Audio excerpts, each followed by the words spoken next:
Altera Vox, literatura y reflexión.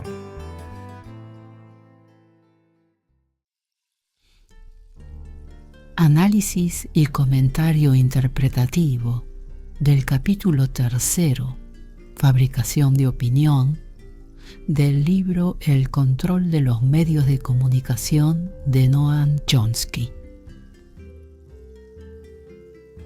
En las democracias modernas, las élites enfrentan un reto persistente: fabricar consenso y neutralizar la resistencia popular ante los programas de ajuste y empobrecimiento.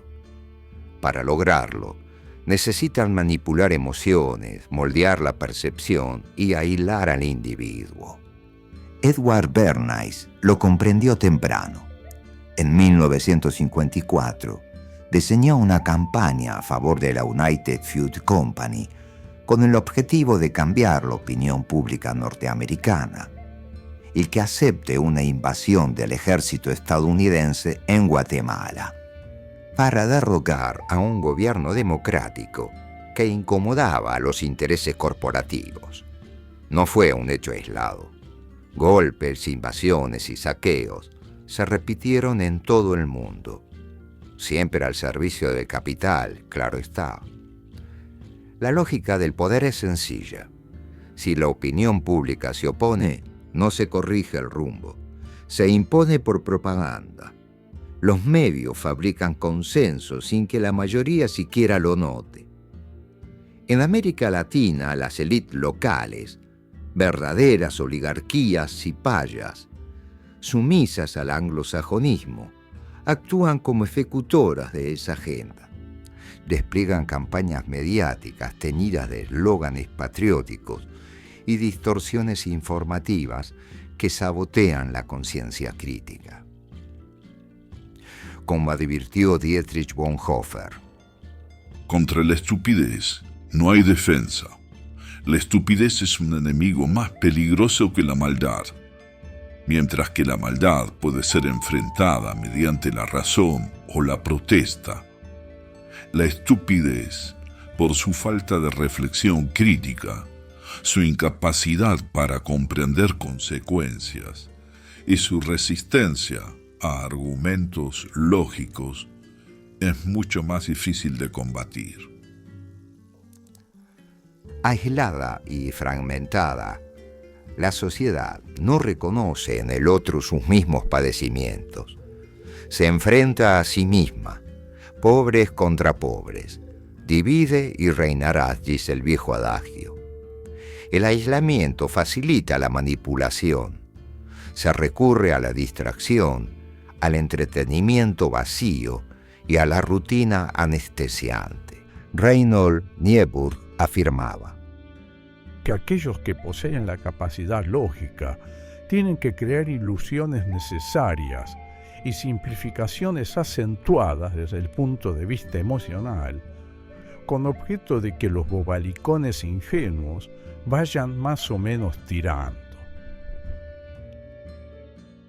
La fórmula del dominio es conocida: propaganda, miedo, represión y empobrecimiento. Los eslóganes, frases breves, repetidas y pegajosas, no son inocentes. Se incrustan en el inconsciente, instalan ideas, modelos de vida y decisiones. Son usados tanto por empresas como por políticos para manipular afectos, inseguridades y deseos. No apelan a la razón, apuntan al corazón, donde las defensas son más débiles. Baruch Spinoza lo expresó sin ambigüedades. Los seres humanos no son racionales por naturaleza, sino que están sometidos a los afectos: miedo, odio, esperanza, envidia. La verdadera libertad solo se alcanza al actuar con razón común, lo cual implica reconocer y desactivar los afectos que deforman el pensamiento. La publicidad vende emociones, no productos. Ofrece pertenencia, identidad, ilusiones. Al no ser analizadas críticamente, Estas herramientas se transforman en mecanismos de control que moldean el comportamiento social desde la base. Publicistas, sociólogos y psicólogos trabajan al servicio del poder para estudiar grupos sociales, detectar sus carencias y temores, y diseñar mensajes que mantengan al individuo aislado, consumiendo y sin participación real. Edward Bernays citaba: a la gente hay que distraerla, mantenerla entretenida, sin tiempo para pensar. Este proceso, que Chomsky llamó el rebaño desconcertado, apunta a una obediencia pasiva, mantenida por vigilancia, propaganda y una ideología que naturalice la desigualdad. En los años 60, ante el despertar popular, las élites hablaron de una crisis de la democracia, porque para ellos democracia no es participación, es gobernabilidad sin interferencias. Que el pueblo trabaje, consuma y calle, mientras los frutos y los esfuerzos de ese mismo pueblo fluyen hacia las cuentas bancarias de los poderosos. Cuando los pueblos se organizan, el sistema reacciona, con represión, manipulación mediática y violencia institucionalizada. Ejemplo de esto es la represión que sufren los jubilados en Argentina.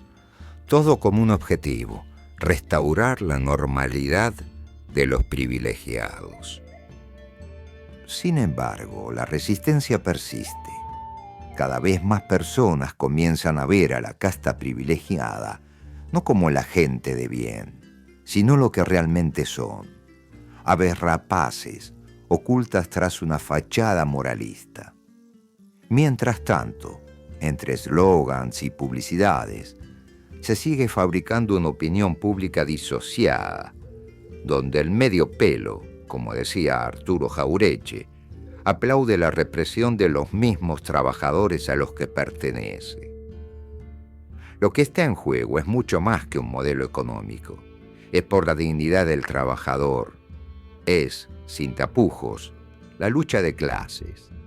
Ese concepto tan incómodo para el poder y tan vigente para quienes hacen malabares mes a mes para sobrevivir entre desigualdades e injusticias cotidianas. Porque una sociedad participativa representa una amenaza para los intereses de las minorías privilegiadas. Como decía Bertolt Brecht: el que lucha puede perder, pero el que no lucha ya ha perdido. Concluimos así el análisis y comentario interpretativo del capítulo 3, Fabricación de opinión, del libro El control de los medios de comunicación de Noam Chomsky.